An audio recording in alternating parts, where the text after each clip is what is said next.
Ça va. Bonjour.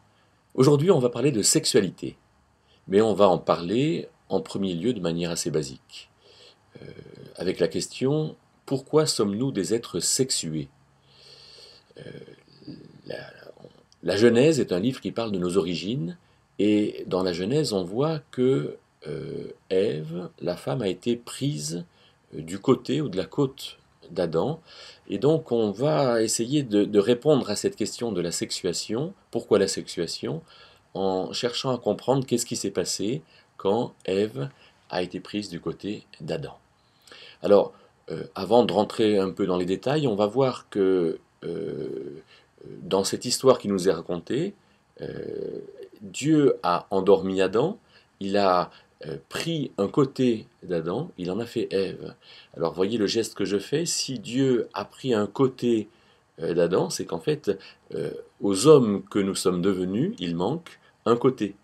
Et vous les femmes qui écoutez, alors vous êtes ce côté que Dieu a complété, et donc c'est dire si nous sommes absolument différents, c'est dire si à nous les hommes il nous manque quelque chose, et à vous les femmes il vous manque également quelque chose.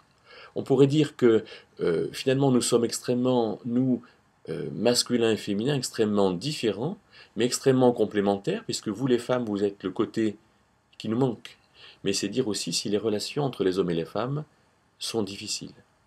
Quand il est dit dans la Genèse que Dieu a créé l'homme euh, mâle et femelle, en hébreu Zakar et Nekva, Zakar, on retrouve ça dans Zacharie, ça veut dire Zacharie, l'Éternel s'est souvenu. Zakar veut dire souvenir.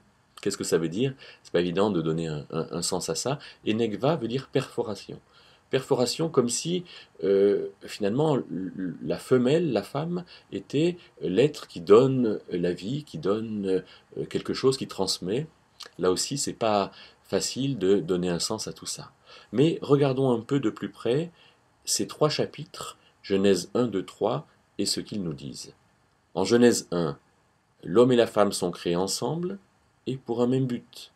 En Genèse 2, l'homme et la femme sont créés séparément et pour des buts différents. Et en Genèse 3, l'homme et la femme sont finalement pas sanctionnés, mais repris séparément par Dieu et pour des raisons différentes. Regardons un peu ce que peut être la sexuation et le pourquoi de cette sexuation. En Genèse 1, l'homme et la femme sont créés ensemble.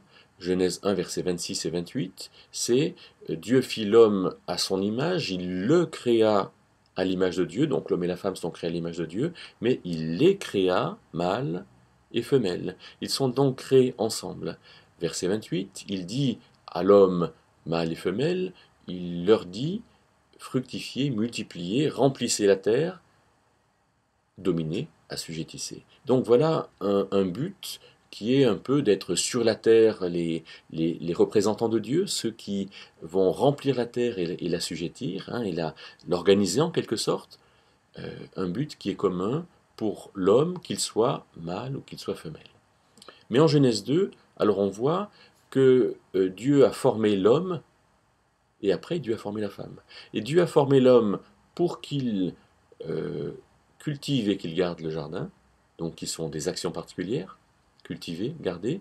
Mais Dieu a dit il n'est pas bon que l'homme soit seul, et il a créé la femme pour qu'elle soit une aide qui corresponde à l'homme, parce que si l'homme est seul, alors il n'est pas complet, il n'est pas suffisant, il doit être aidé.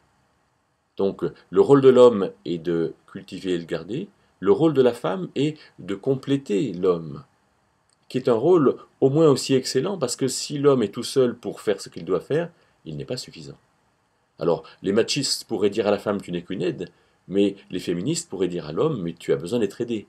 Et Dieu nous dit nous sommes, nous, extrêmement différents, mais nous nous complétons, et il me semble qu'en Genèse 2, l'homme est un être qui est plutôt actionnel, et la femme est un être plutôt relationnel.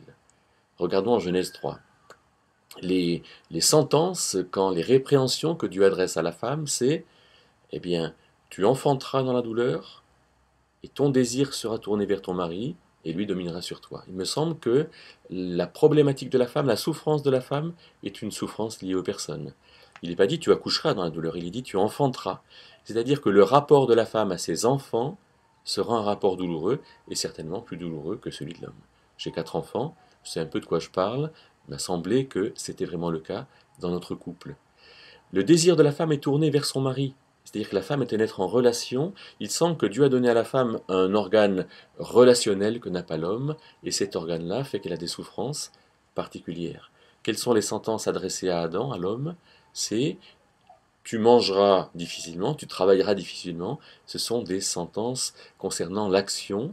Alors il me semble que nous sommes des êtres sexués, oui, l'homme est plutôt actionnel et la femme est plutôt relationnelle, et à nous de nous retrouver dans ces grandes différences dans lesquelles nous avons à faire un pas vers l'autre. C'est ça, être des êtres sexués, et c'est là où nous avons à travailler pour que l'homme accorde de l'importance à la relation, que la femme accorde de l'importance à l'action. Écoutons, l'homme fait l'amour, la femme se donne, est-ce qu'on n'a pas là une indication?